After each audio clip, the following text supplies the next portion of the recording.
with Thanksgiving pleasure, the Coca-Cola Company and the bottlers of Coca-Cola bring you the television premiere of Edgar Bergen with Charlie McCarthy.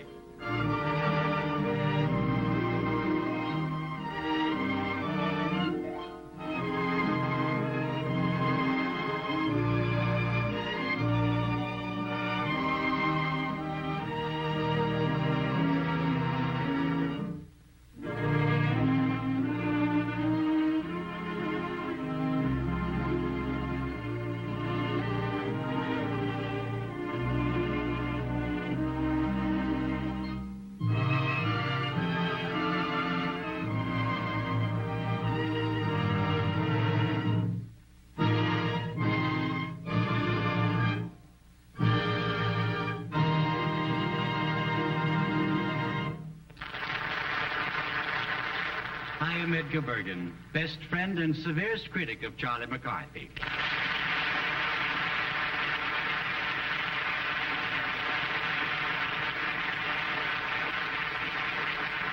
This marks our first network appearance on television, and many of you will be seeing us for the first time.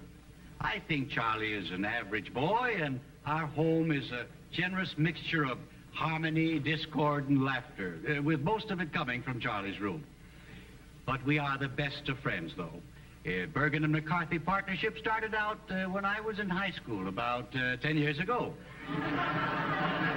No, you're right. It's about 12 years ago, Tony. And in my freshman year, I discovered that I could throw my voice, and I earned my first dishonest money answering roll calls for missing classmates. I think I can do that better. As I was saying, in my first year at high school, I discovered I was a ventriloquist, and I earned my first dishonest money answering roll calls from missing classmates. In my senior year, I teamed up with Charlie. We've been partners ever since. Of course, I didn't intend to end up the stooge in the combination, but it pays so well, I just can't afford to go straight now. Where's Charlie?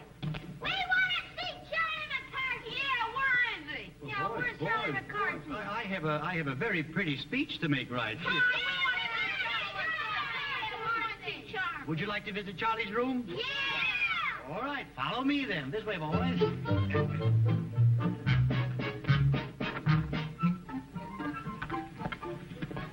Here it is.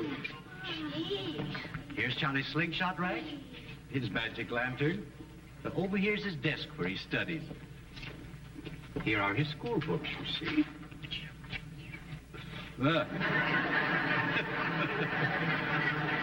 Just as good as new. Now, here's Charlie's piggy bank. So I wonder if he has anything in there, man.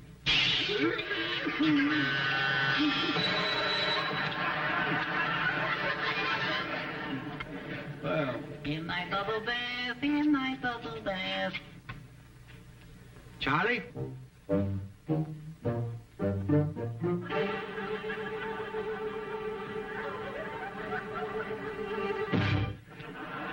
Hi, Bergie. I'll give you 2 minutes to get dressed.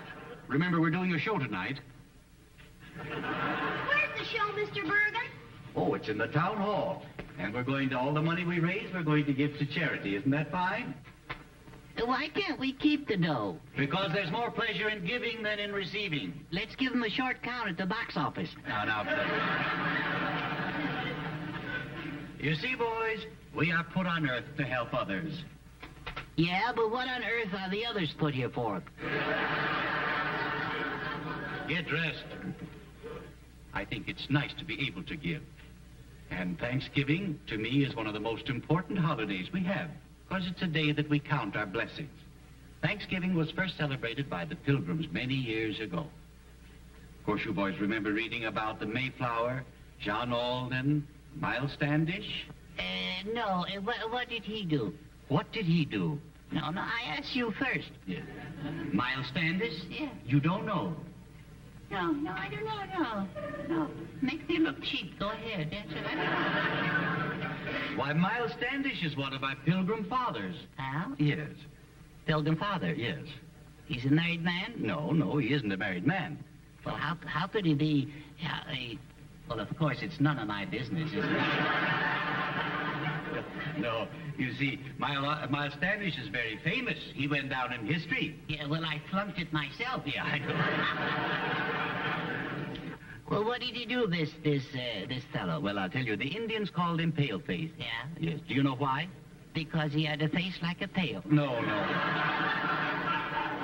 Well, what did he do? What did he do, this buckethead? No. Paleface. Yeah. Well, I'll tell you. He was in love with a beautiful girl named Priscilla. Yeah. Yes, but he was too bashful to propose to her. Uh-huh. So he asked his best friend to do the talking for him. Now, it just so happens that his best friend was his secretary. You know, that happens so often.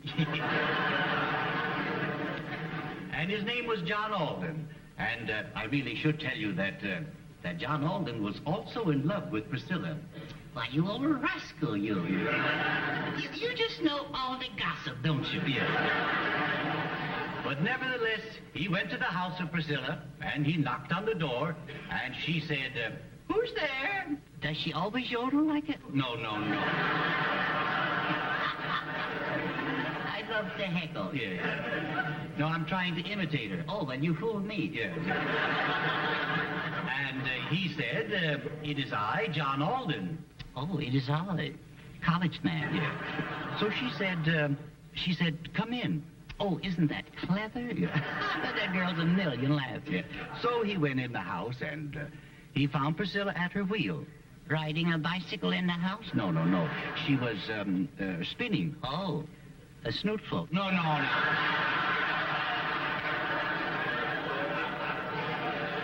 You keep on interrupting me, young man, and I may not finish this story. Well, that's the best news we've had so far. The story gets better as it goes along. Well, it can't get worse. All right. Yeah. Now, what happens now? Well, I'll tell you. Now, where was I? I don't know. You were sitting there laying an egg. No. I don't think you're good for television. All right. Well, you see, that's the trouble with television. You gotta memorize. All right.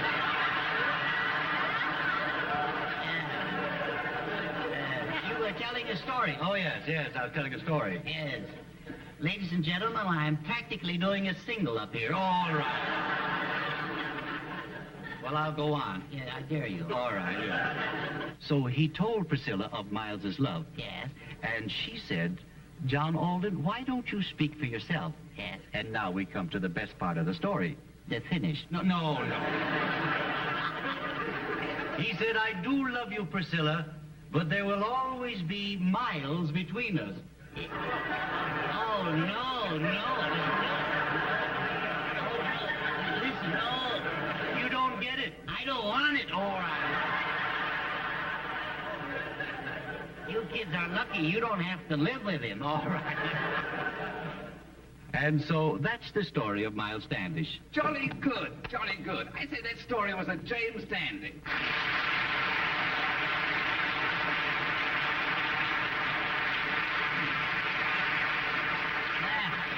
That'll teach us to keep our windows closed. Boys, this is Ray Noble, our musical conductor. Hello, Dad. Hello, Edgar. Say, Edgar, I was wondering, should I do 3 or 4 piano solos in our show tonight? Yes, well, now, about your playing, Ray, I thought it might be good to get someone, well, I don't exactly know how to put this. Well, I do. We got someone else. Someone else? Yes, we got someone else. Now, Charlie, you're putting words in my mouth. Yeah. See, now, there's a switch. Yes, we've engaged a famous artist to do a piano solo. Here is our artist, Miss Diana Lynn.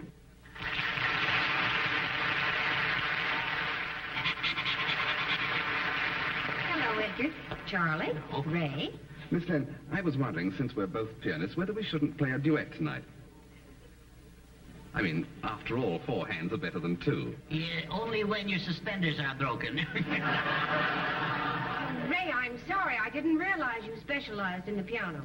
Oh, since childhood, I've made a living at it. You know, when I was 4 years old, my father bought me a piano. And before I was 6, I'd made over $500. But that's remarkable. Did you do that giving recitals? No, I sold the piano. But I kept the stool. I didn't sell the stool. Well, what did you do with the stool? Oh, that was quite simple, old boy. We bought a cow. I thought you got those long fingers from playing the piano. guess we milked that. Now, don't you think it's time to start for the theater? Oh, thank you, Diana. I think we ought to go. Charlie, why don't you take the boys down to the show? And I think I have a complimentary ticket for each one of you boys. Oh, Yeah. There you are. Gee. Hope you like it. Let's take a shortcut through the kitchen. There's something good waiting for us there.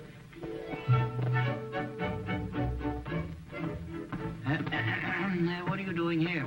You ought to be outside with the rest of the kids. This is where Thanksgiving really begins, isn't it, Edgar? Well, now, if you're referring to the aroma of roast turkey, I concur. No, Ray, I was talking about the kitchen. It looks like a real center of hospitality. Did you say hospitality? Uh-huh. That's one thing we're always prepared for around here. Help yourself. Wouldn't this be a good time for you and your guests to have Coca-Cola, too? Yes, and Coca-Cola is so delicious, so refreshing, so tempting to any guest when you bring out those familiar bottles with tiny beads of moisture running down their frosty sides, assuring you that the Coke inside is really ice cold. And the good, the gracious, the friendly homes of America are always prepared for hospitality, not only on Thanksgiving Day, but every day all the year around, no matter who comes to call or who happens to drop in.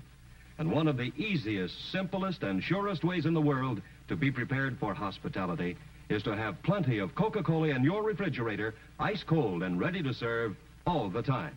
It's a wonderful way to say to folks, so glad you came. Welcome anytime.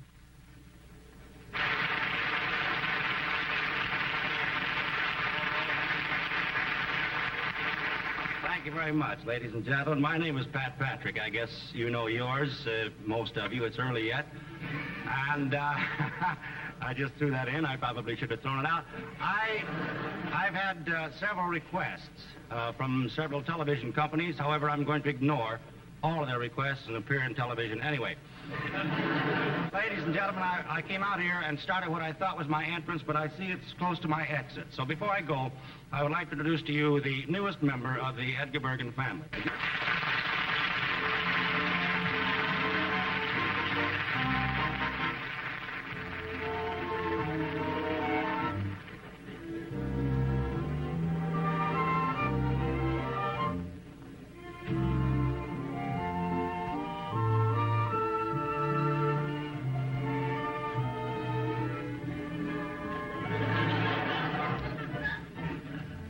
I just think you're the loveliest thing I've ever seen.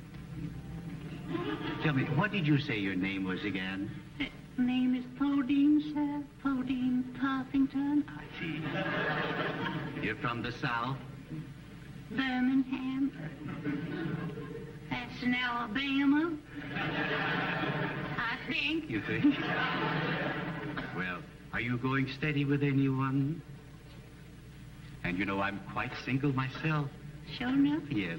I think we should go out and do the town tonight, don't you? And I'll promise not to look at another girl. And you will only have eyes for me, won't you? Yes.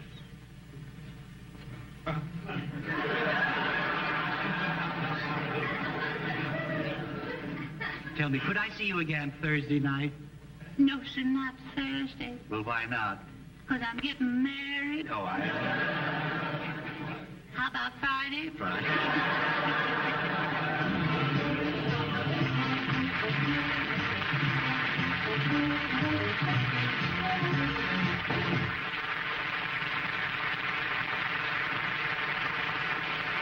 And now a piano number played for you by a lovely star who combines musical artistry with charm and grace. Miss Diana Lynn.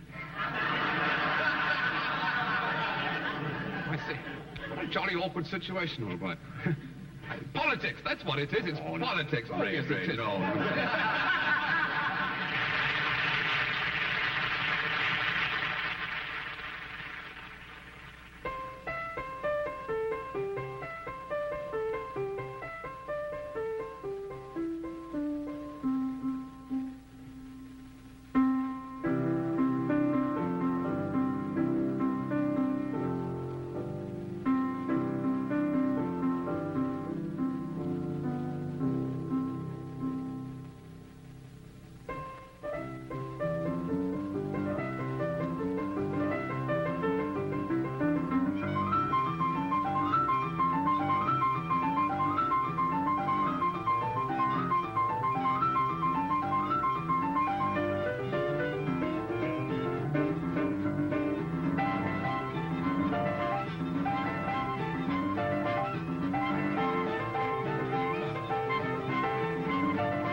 Looks very fine.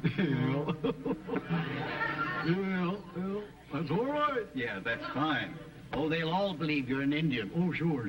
Ah, we know that's good. Yeah. Well, don't fool with your set, folks. I really look this way. Mortimer, I was watching Diana Lynn from the wings. Yeah. And, you know, she was sparkling and charming. She was, Yes. Oh. Now, when you go out in front of that audience, Yeah. I want you to be the same way. Oh, sure. I want you to face your audience. Yeah. And then I want you to smile. Yeah. Let's try it now, just to be sure we have it right. No. What's the matter, Mortimer? Can't you give them a little more sex appeal? Oh, Mr. Bergen. What's the matter? Do you have an inferiority complex? Well, not with me. Well, that's all right. Now tell the people who you are. Well, I'm Mortimer. That's right. And your last name?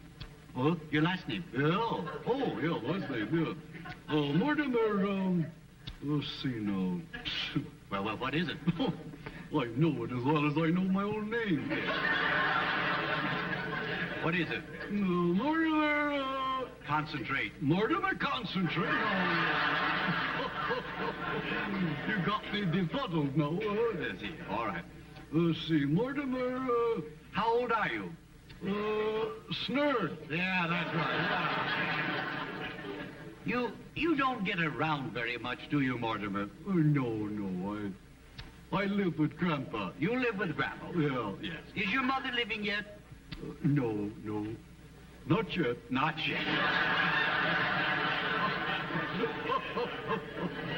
Well, I'm invited to a party tonight, Mortimer, and I would like to take you with me, but you must watch your manners. Oh, sure, you got nothing to worry about there. No. Now, of course, if people want to shake hands with you, you won't use your left hand, will you? Why? Well, I mean... No, you won't. Oh, no. Now, which is your left hand? I don't know. They both work. They both work. Yeah. Well, now, which one do you think is your left hand? The one with the fingers on it? No. This is your left hand. Oh, no. That's your left hand. Yeah, that's right. I'm sorry. Well, you see, we all make mistakes. Yes, we do. Now, at this party, Mortimer, there might be a butler at the door. Yeah. So he will take your hat and coat. Yeah. And what will you do? Well, I'll get even with him. No, you won't. What do you mean? Well, I'll take his pants and shoes. No, you. And now, if you're sitting in the room there with some gentlemen and a lady walks in, what do? Whistle? No. You rise. Oh, yeah, rise, yeah. I'm sure they will never forget you. No, it ain't easy. No, it isn't. Now, let me see. Tonight you're going to recite Hiawatha. Yeah, Hiawatha, yeah. Yeah, Hiawatha. All right, let's have it. Yeah, let's have it, yeah. Hiawatha. Yeah. Hiawatha. All right, go ahead. How does it start? I ain't memorized it that far yet. Not that far yet. Why, I thought you liked Indian tales. Well, I didn't know they had any. Oh, no.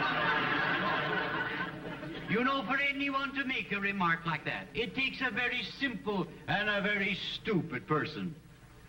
It does, huh? Yes. Well, I'm your boy. Yes, you are.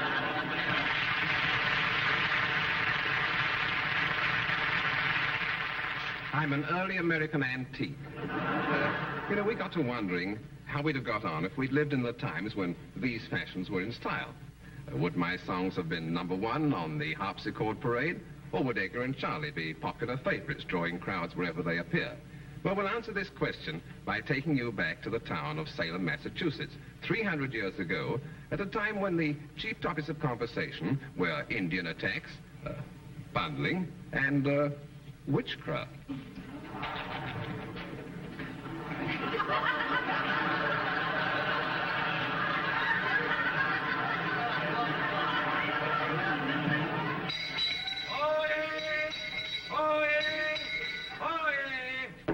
This is the news is called by Chauncey Tompkins.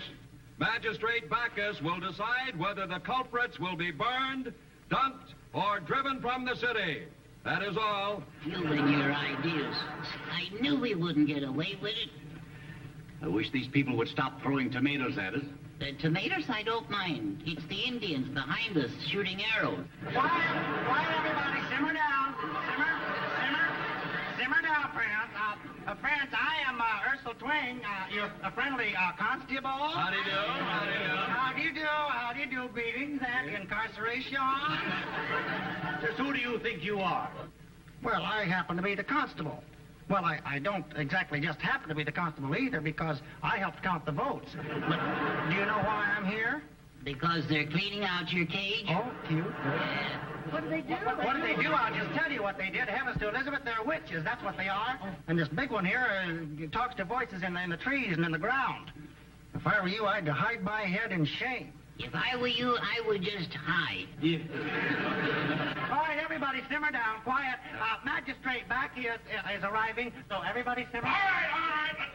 Let's have a little order in the court, please. Oh, that little fellow is a cute one. yes, very cute. What is the charge? The charge, Madge, is witchcraft.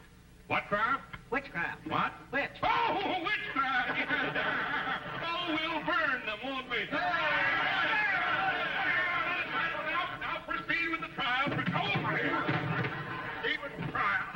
Now it's up for you people to decide whether they will be dumped in the river, run out of town, or burned.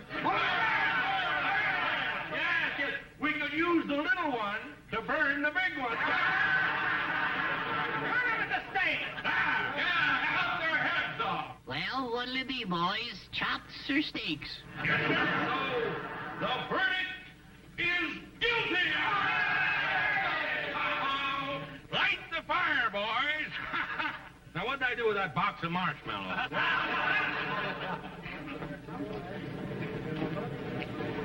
Ladies and gentlemen, while they're building their fire, my strolling players will entertain you with a popular rendition of a little song of mine called We've Got Plenty to Be Thankful For.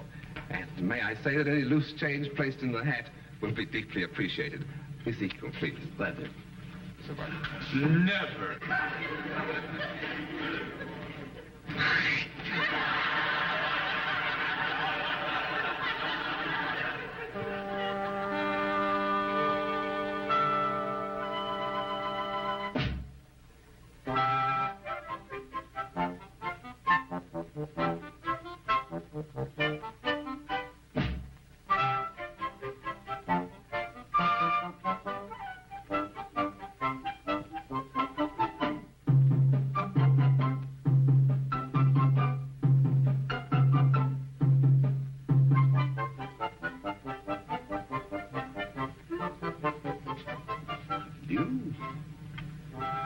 Did you weave that blanket yourself? Oh, it's beautiful. I'd give you $10 for that if I could get to my billfold.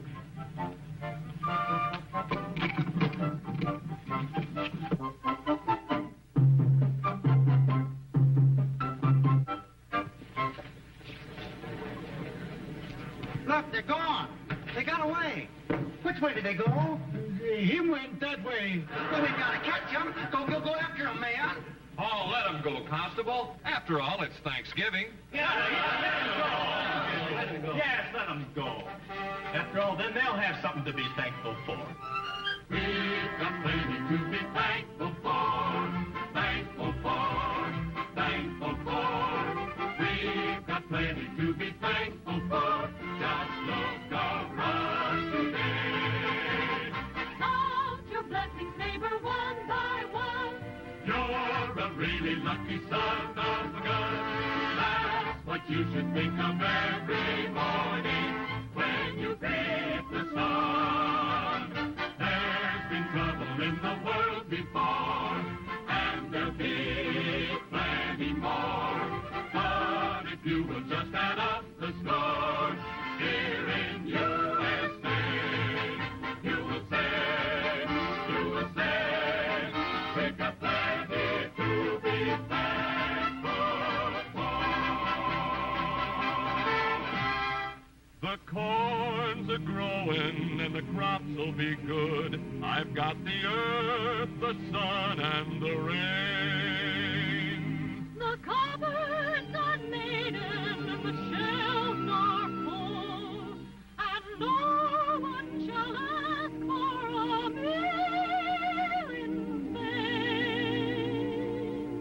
I've got my timber and I've got my tools, for the kids around here are gonna get their school. There's plenty of fishing, boy, that's the life. I'd fish every day if it wasn't for my wife. We can go where we want, say what we like. We're free as the birds in the heavens above. We can all make a living, make a living, make a living. And while they make a living, we can make love.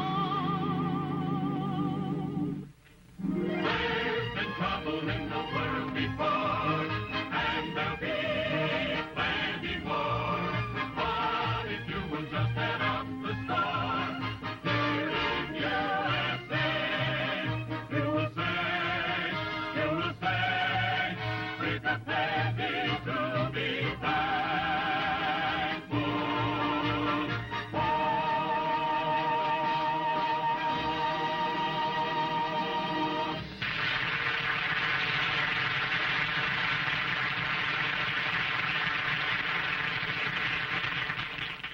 This is your town crier, Bill Baldwin. Edgar Bergen will be back in just a moment. We all here wish you a very pleasant Thanksgiving Day and remind you, whoever you are, whatever you do, wherever you may be, when you think of refreshment, think of Coca-Cola. For Coca-Cola makes any pause the pause that refreshes. And ice-cold Coca-Cola is everywhere. Thank you for being such a nice audience, and may I wish you a very happy Thanksgiving Day. May I suggest that... What you have in mind, Bergen? Good night, folks.